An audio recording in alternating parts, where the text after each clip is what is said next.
Leadership is hard. Sometimes we make it harder than it needs to be. Sometimes it's hard by the actual habits and behaviors that we put in place.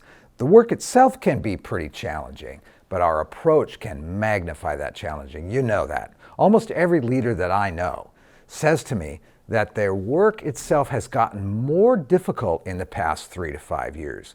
Their teams are experiencing significantly more internal conflicts. Their enterprises, their organizations are notably more stressed and anxious than at any time in recent memory. Even the leaders that I've known for years, 20 or 30 years, who've been leaders for that long or longer, are saying the same things. And the ones that we've surveyed extensively also say that their challenges at work are negatively impacting their physical health and their family lives as leaders. Is that you? Leading an organization and leading a team is increasingly complex. Our connected society is overwhelming most people, and we've just gotten used to it. While connectivity, I think, is good, I think it's even great, it has created a dramatic reset. Our levels of stress, our levels of anxiety are higher, and here's the kicker. This heightened reactivity that we have has become the norm. Our new baseline is on, even frenetic, even hurried and anxious, and we've just gotten used to it. It's almost as though we've heard a noise in the background, and that noise at first bothered us, and then our mind just adapted to it. And the only time we notice it is if it gets quiet. Well, anxiety hits us first, as you know, neurobiologically, and then it washes over us with physical sensations, and then anxiety hijacks our thoughts, and it finally alters our relationships, both in the moment and then in the long run. You probably even felt it today. I'll bet people around you have felt anxiety too. But if you're like most people that I get to be around, and some of you I do spend quite a bit of time around, you always feel some kind of low-level simmering anxiety. And the only time you are unaware of that anxiety is when you're able to override it with some sort of distraction. So do a little experiment. Turn off all of your inputs. Sit in a quiet place. Take a deep breath. Notice what you feel and what you think after 2 or 3 minutes. What's your baseline? Is your baseline twitchy, nervous, distracted, worried, like a squirrel? Are your thoughts racing like a Jack Russell Terrier on cocaine? You know, almost everyone around you is experiencing the very same thing. When we're hijacked by anxiety in all of its forms, we're less effective. Our memory doesn't work as well, our judgment is suspended, our patience fades, our heart rate increases. We can feel chest pain and pressure. We can get dizzy and feel mentally foggy. We can become irritable. Our sensations of pain increase. Our humor becomes acerbic, maybe goes away altogether, and we crave carbs. Live like that for very long, and we're going to set ourselves up for all kinds of disorders, digestive disorders and heart disease and obesity and chronic fatigue and chronic pain. I'm just here to encourage you, just here to lift you up. Many of my friends, and I might be talking directly to you who are in leadership, and the people that you lead are surfing the waves of anxiety like never before. Maybe you are experiencing what they are experiencing, a sense of doom and headaches and irritability and panic attacks, depression you just can't shake, extreme physical fatigue, a pounding heart for no reason, shortness of breath, maybe an increased blood pressure. You know, you can't feel your blood pressure increasing. You have to go check it, which for many people causes their blood pressure to go up. Maybe you're experiencing muscle aches and joint pain. You're just describing it to old age or something, and you're 30.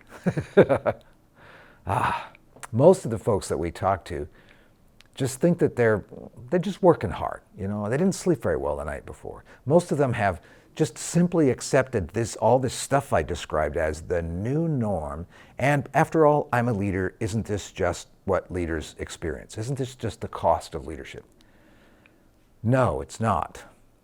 It doesn't have to be the new norm for you. We've learned a few things that are going to help you manage your own leadership anxiety and help you with those around you who have theirs. We have a series of 5 videos. This is the first that will unpack this. And in each video, I'm going to give you a few tips that are going to help you notice your anxiety and that of other people.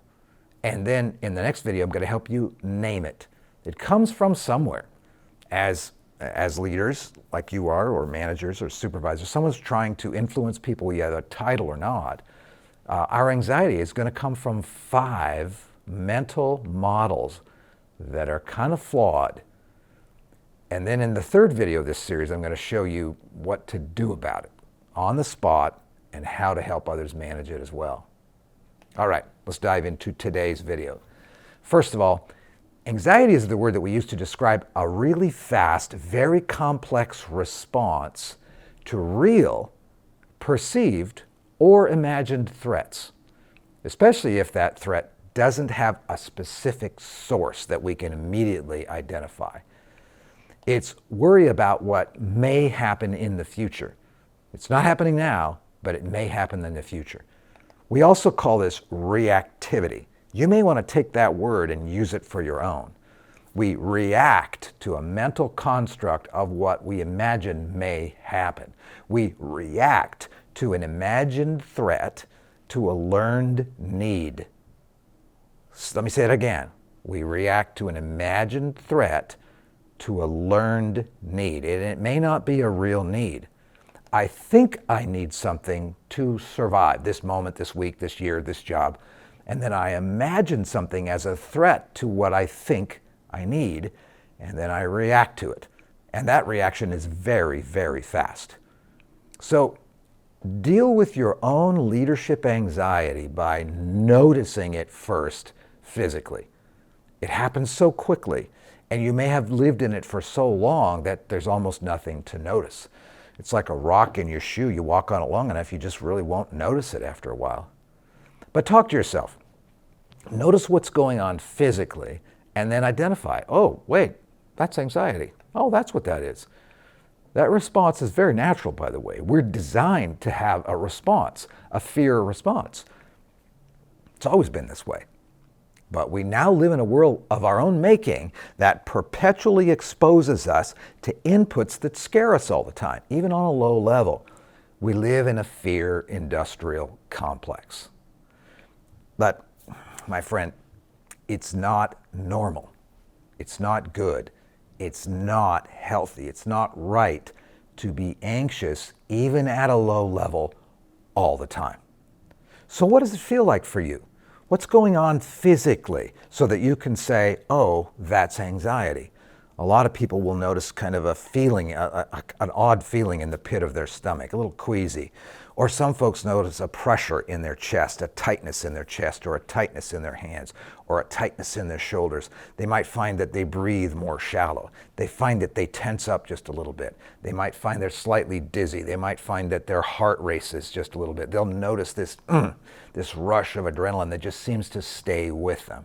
They might notice a clenching of their jaws. They might notice something intellectually or mentally too called cognitive tunneling, where they can only think about the anxiety and they can't think about much else.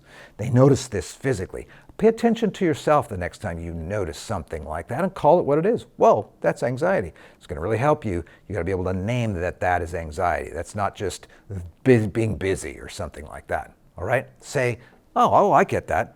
And then observe it. Oh, that's anxiety. Notice the overall detail of what you feel physically. Just notice it. Just notice it. Take a moment to notice it. By the way, the act of just noticing it causes it to stop in its increase. It won't increase by you just noticing it. It will stop growing. It won't go away, but it will stop growing. Just notice it. Oh, I feel tight in the chest. Oh, I feel a little sick to my stomach. Oh, I feel a little dizzy. Oh, my heart's racing. Oh, that's anxiety. Just that action alone will cause it to stop growing and running away with you.